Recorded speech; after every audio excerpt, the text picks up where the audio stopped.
I really wanted to come on here and tell you that the Adams family did it again. If you follow the indie horror circuit, you know the names John Adams, Zelda Adams, and Toby Poser. They're the DIY royalty behind the hits like Hellbender and The Deeper You Dig. They make movies with their own money, starring themselves, usually in their own backyard, and they usually manage to punch way above their weight class. But Mother of Flies, this is a tough one. It's a classic case of, I wanted to love this, but visually, the thing is punching hard. It's got this high contrast, sun-scorched anxiety that feels like a fever dream. But audibly, we have a problem. We're talking about a movie where the cinematography is painting a masterpiece while the dialogue feels like it's being read off a cue card by someone who just woke up from a nap. This is a film that demands you look at it through two lenses.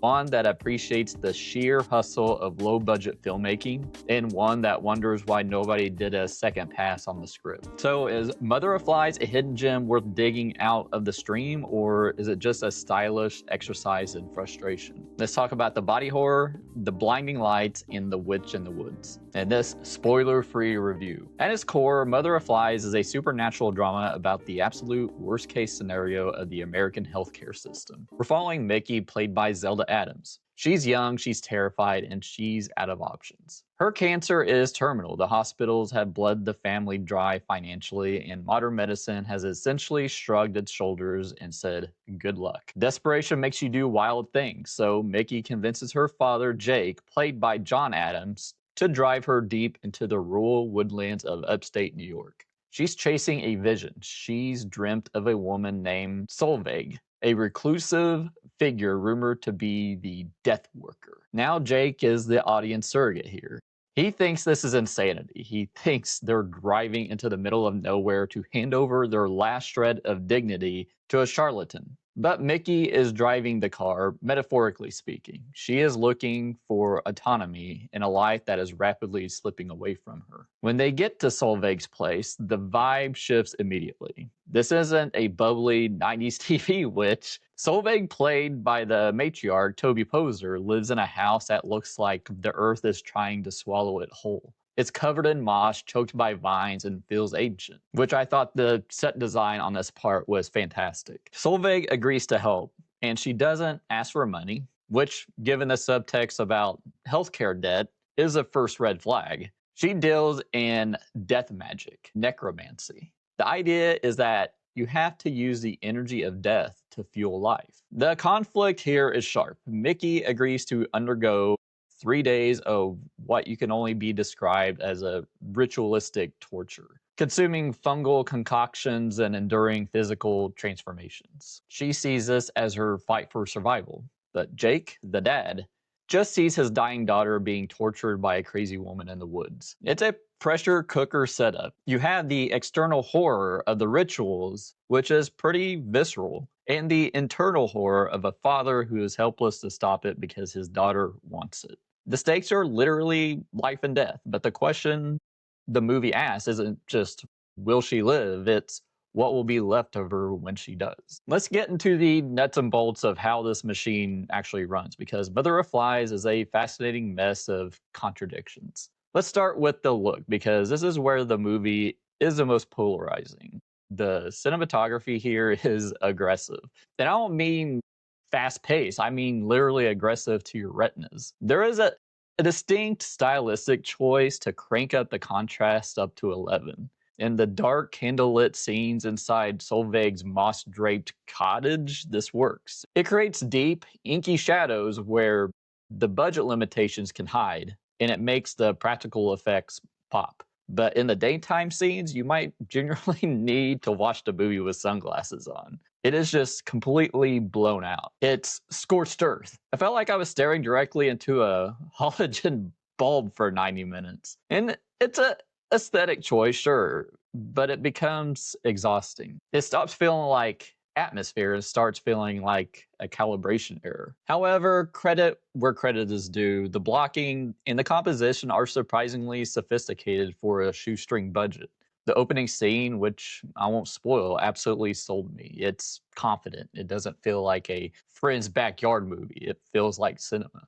Then there's the magic itself. The Addams family has always been great at blink and you'll miss it supernatural elements. There are moments where Solveig levitates or moves in a way that defies gravity, but they don't highlight it with a big musical sting or slow motion tracking shot.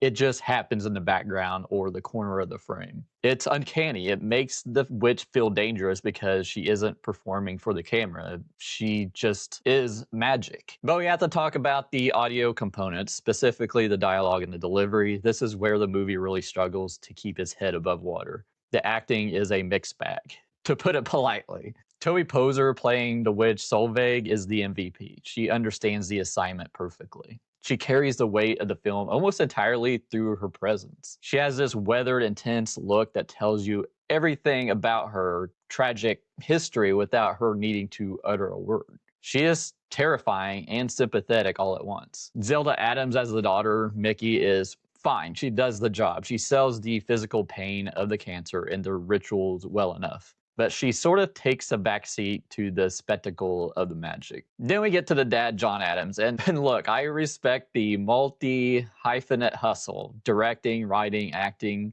but the dialogue written for his character is rough. I mean, first draft rough. It's clunky and natural and delivered with a cadence that just pulls you right out of the immersion. Every time the dad opens his mouth to protest the rituals, the tension deflates. It's some of the most egregious movie dialogue I've heard in a long time. It doesn't sound like a terrified father. It sounds like someone reading lines they wrote 5 minutes ago. And speaking of writing issues, we have to talk about the exposition dump. The story does a great job of building the mystery for the first 2 acts. You don't know what Solveig wants. Is she eating Mickey, healing her, possessing her? I was hooked. I was ready to figure it out alongside the characters. But then, right before the 3rd act kicks off, the movie panics.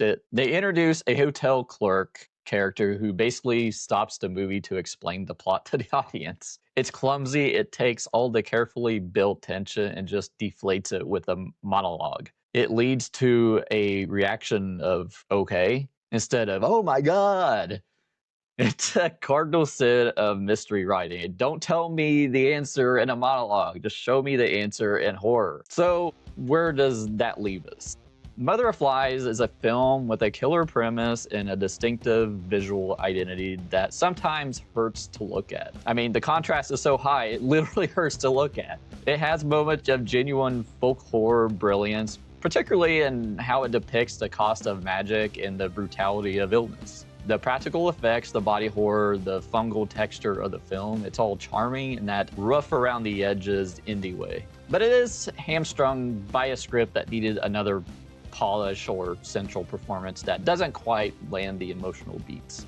So I'm giving Mother of Flies a 2.5 out of 5. If you are a die-hard fan of the Addams family's previous work like Hellbender, you're going to watch this anyway, and you'll find things to like.